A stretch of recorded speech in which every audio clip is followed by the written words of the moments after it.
अस्सलाम dear students, I am doctor Sohail. आज मैं सोशल मीडिया पे देख रहा था कीटा एमडी कैट के हवाले से, जो कि केपी में एमडी कैट टेस्ट हुआ और उसमें डिफरेंट जो इश्यूज हुए, स्पेशली जो ब्लूटूथ डिवाइस के हवाले से।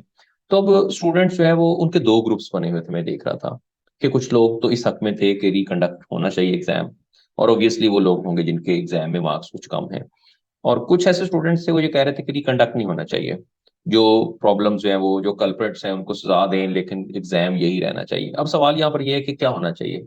क्या रिकंडक्ट होना स्टूडेंट्स के हक में है, या क्या जस्टिफाइड है अगर रिकंडक्ट हो जाए उन स्टूडेंट्स के लिए जिनके अच्छे मार्क्स हैं। अब यहाँ हमारे पास क्या श्योरिटी है कि सिर्फ वही 219 स्टूडेंट्स ही थे जिन्होंने अनफेयर मीन्स यूज किए हैं, या हो सकता है कि नंबर इससे ज्यादा हो। क्योंकि देखें, अब ये टेस्ट जो है जो कि कंडक्ट हुआ है, क्योंकि इसके अंदर ये चीजें सामने आई हैं, तो अब इसका जो रिजल्ट है वो इतना फेयर नहीं रहा। उसके अंदर जो है वो बहुत से शकूक व शुबात जो वो पैदा हो चुके हैं। अब मैं आपके साथ थोड़ा सा एक रिजल्ट का जो समरी है वो शेयर करता हूँ, फिर उस पे हम कंक्लूड करेंगे इसको कि क्या रिकंडक्शन होनी चाहिए और किन वजह से रिकंडक्शन जो है वो जरूरी है। तो आपके सामने मैं एक समरी शेयर कर रहा हूँ रिजल्ट की। अब ये जी आपके पास केपी ईटा एमडी का है, जो 10 सितंबर 2023 को हुआ है एग्जाम, उसकी समरी है। टोटल देखें तो आप 46,439 स्टूडेंट्स इसमें अपेयर हुए हैं।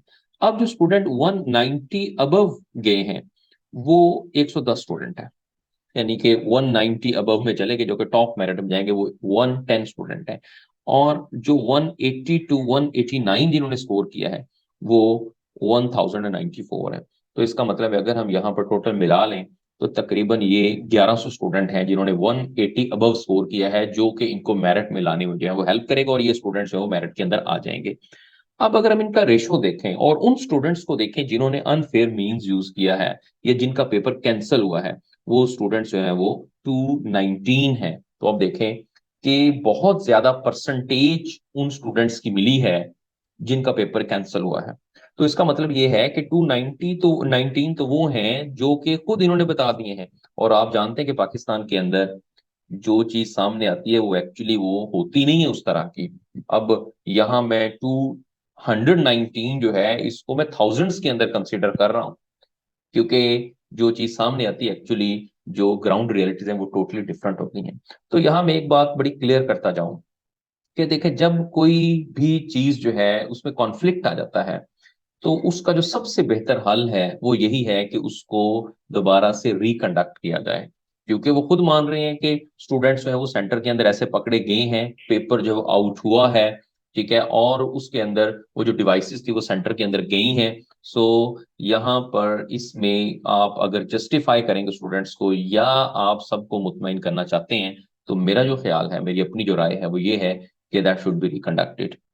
और जो एग्जाम कंडक्ट हो उसमें वहां पर मीडिया हो और बाकी जितने भी स्टेक होल्डर्स हैं वहां होने चाहिए। क्योंकि अब देखें कि ये एक बहुत बड़ा एग्जाम है। हम ये जानते हैं कि जो हमारे स्टूडेंट्स में जो क्रीम होती है वो ये एग्जाम देते हैं, और जो मेडिकल प्रोफेशन के अंदर जाते हैं वो सबसे जो टॉप स्टूडेंट्स होते हैं वहां पे जाते हैं।